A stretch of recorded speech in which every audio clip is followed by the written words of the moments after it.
중국 축구가 다시 한번 벼랑 끝으로 몰리고 있습니다. 14억 인구를 자랑하는 중국이지만 축구에서는 번번이 좌절을 맛보고 있습니다. 이번 월드컵 예선에서도 부진을 면치 못하며 사실상 본선 진출 가능성이 사라졌습니다. 그런데 이제는 감독마저 떠날 위기에 처해 있습니다. 남은 희망마저 흔들리고 있는 상황. 중국 축구는 이제 어디로 가게 될까요? 중국 축구가 또다시 벼랑 끝으로 내몰렸습니다. 지난 2002년 한일 월드컵 이후 중국은 줄곧 본선 무대를 꿈꿨지만 이번에도 그 꿈이 무너질 가능성이 커졌습니다.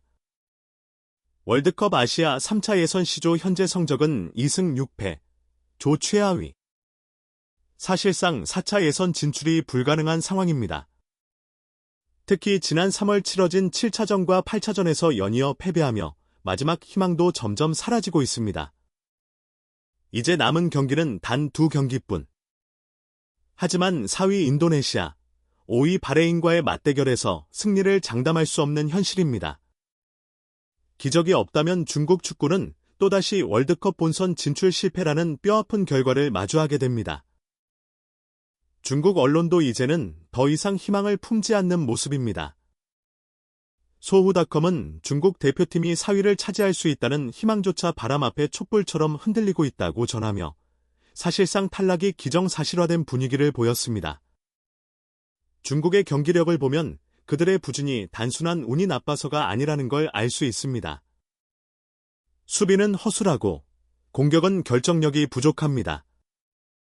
이렇다 보니 필드에서의 경기 운영도 무기력할 수밖에 없습니다. 더 심각한 문제는 단순한 경기력 저하에 그치지 않습니다. 대표팀 내 분위기 역시 최악입니다. 현재 팀을 이끌고 있는 브랑코, 이반코비치 감독조차도 큰 압박감을 느끼고 있는 상황. 그는 경기 후 인터뷰에서 선수들의 컨디션이 좋지 않다고 공개적으로 불만을 토로하기도 했습니다. 그렇다면 중국 축구는 왜 이렇게까지 무너진 걸까요? 선수 기량 문제 14억 인구를 가진 중국이지만 유망주 발굴과 선수 육성 시스템은 여전히 미흡합니다. 전술적 한계, 조직적인 플레이보다 개인 능력에 의존하는 경향이 강합니다. 리더십 부재 감독이 팀을 효과적으로 장악하지 못하고 있으며 분위기 반전을 위한 대책도 부족합니다. 이제 남은 것은 단 2경기. 하지만 현재 분위기를 보면 반전의 가능성은 크지 않아 보입니다. 이대로 중국 축구의 월드컵 도전은 끝나고 마는 걸까요?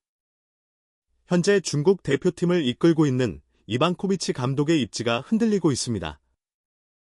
최근 중국 대표팀의 부진이 계속되면서 이반코비치 감독은 극심한 압박을 받고 있습니다. 그는 인터뷰에서 선수들의 컨디션 문제를 직접 언급하며 대표팀의 현재 상황이 매우 어렵다는 점을 인정했습니다. 경기 중 그의 표정을 보면 알 수 있습니다. 무거운 분위기 속에서 벤치에 앉아 고민하는 모습, 실점 후 답답한 표정을 짓는 장면들이 자주 포착됩니다. 이반코비치 감독도 이번 예선에서 대표팀을 제대로 이끌지 못하고 있다는 비판을 피할 수 없는 상황입니다. 선수들의 컨디션이 기대만큼 좋지 않습니다. 경기력이 올라오지 않고 있어 매우 답답합니다. 그가 공개적으로 선수단 문제를 언급할 정도라면 현재 대표팀 내부 분위기가 심각하게 흔들리고 있다는 의미입니다. 그런데 최근 이라크 대표팀에서 큰 변화가 생겼습니다. 이라크 축구협회는 최근 헤수스 카사스 감독을 경질하고 새로운 감독을 찾고 있는 상황. 이 과정에서 이반코비치 감독도 후보로 거론되고 있습니다. 이라크는 현재 B조 3위에 올라 있으며 4차 예선 진출 가능성이 큽니다. 다시 말해 중국보다 훨씬 나은 환경에서 감독직을 수행할 수 있는 기회가 주어진 것입니다. 이라크는 감독 교체를 위해 충분한 예산을 확보하고 있으며 이반코비치 감독을 데려오기 위한 위약금 지불 능력도 갖추고 있는 것으로 알려졌습니다. 결국 이제 중요한 것은 이반코비치 감독이 중국을 떠날 의사가 있는지 여부입니다. 현재 중국 대표팀은 6월 A매치까지 2달도 채 남지 않았습니다. 만약 이반코비치 감독이 팀을 떠난다면 새로운 감독이 부임하고 전술을 정비하기에는 시간이 너무나 촉박합니다. 이반코비치 감독의 거취가 중국 대표팀의 운명을 결정할 중요한 변수로 떠오르고 있습니다. 과연 그는 남은 경기를 끝까지 책임질 것인가? 아니면 더 나은 기회를 찾아 떠날 것인가? 중국 축구의 위기는 끝이 보이지 않습니다. 중국 대표팀의 앞날은 점점 더 불투명해지고 있습니다. 현재 중국 대표팀은 앞으로 4위 인도네시아, 5위 바레인을 상대해야 합니다. 하지만 승리를 장담할 수 없는 상황입니다. 중국 대표팀은 최근 경기에서 조직력이 완전히 무너진 모습을 보였습니다.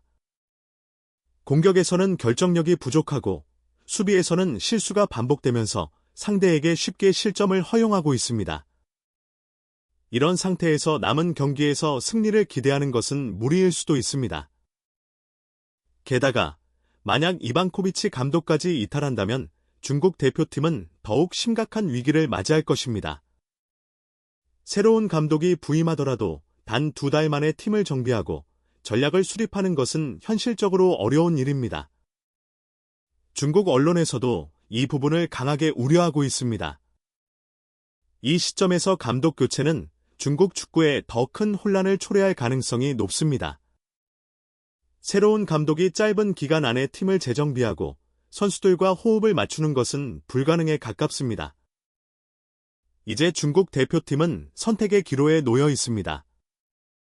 현재 감독을 유지하고 마지막 기적을 노릴 것인지, 아니면 새로운 변화를 시도할 것인지. 하지만 어느 쪽을 선택하든 현재로서는 월드컵 본선 진출 가능성이 점점 희박해지고 있습니다. 중국 축구의 마지막 희망이 사라지는 순간이 다가오고 있는 것일까요? 과연 중국 대표팀은 이 위기를 극복할 수 있을까요? 다음 경기에서 모든 것이 결정됩니다. 중국 대표팀의 탈락 위기, 아시아 축구 판도는 어떻게 바뀔까요? 현재 중국 대표팀의 월드컵 본선 진출 가능성이 희박해지면서 아시아 축구 전체에도 변화가 예상됩니다. 특히 중국이 경쟁에서 밀려날 경우 아시아의 본선 진출권을 두고 경쟁하는 팀들의 구도가 달라질 가능성이 큽니다. 반면 한국 대표팀은 안정적인 경기력을 유지하며 이미 월드컵 본선 진출을 향한 순항을 이어가고 있습니다. 아시아 무대에서 한국의 입지는 더욱 공고해질 것이며 중국과의 실력 차이는 더욱 벌어질 것입니다. 중국 대표팀이 흔들리는 사이 한국 대표팀은 더욱 강해지고 있습니다. 손흥민과 김민재를 중심으로 탄탄한 전력을 유지하고 있으며 조직력과 전술적인 완성도에서도 아시아 최정상급 실력을 자랑하고 있습니다. 한국 축구는 이제 아시아를 넘어 세계적인 수준으로 나아가고 있습니다. 중국과의 경쟁 구도가 사라진다면 오히려 한국이 독보적인 위치를 더욱 확고히 할 기회가 될 것입니다. 한국 팬들은 대표팀을 더욱 신뢰해도 좋습니다. 현재 대표팀은 완벽한 경기력을 바탕으로 월드컵 본선에서 더 큰 목표를 향해 나아가고 있습니다. 이제 우리의 목표는 본선 그 이상. 한국 축구의 도전은 계속됩니다. 월드컵 본선 진출을 목표로 했던 중국 축구. 하지만 현실은 냉혹합니다. 이번 예선에서도 부진한 성적을 거두며 사실상 월드컵 꿈이 멀어졌습니다. 여기에 감독마저 떠날 가능성이 높아지면서 중국 대표팀은 더욱 혼란에 빠질 위기에 놓였습니다. 14억 인구를 보유한 중국이지만 축구에서는 아직 뚜렷한 해답을 찾지 못하고 있습니다. 수많은 투자를 했음에도 불구하고 국제 무대에서 경쟁력을 보여주지 못하는 현실. 만약 감독 교체까지 이뤄진다면 중국 축구는 더욱 깊은 수렁에 빠질 수밖에 없습니다. 그러나 우리는 다릅니다. 한국 축구는 아시아를 넘어 세계로 나아가고 있습니다. 중국이 흔들리는 지금, 한국은 더 높은 목표를 향해 달려가야 합니다. 한국 대표팀은 이미 아시아를 대표하는 강팀으로 자리 잡았으며 앞으로도 더욱 발전해 나갈 것입니다. 오늘 영상이 재미있으셨다면 좋아요와 구독 부탁드립니다. 한국 축구의 최신 소식을 가장 빠르게 전해드리겠습니다. 한국 축구, 끝없는 도전은 계속된다.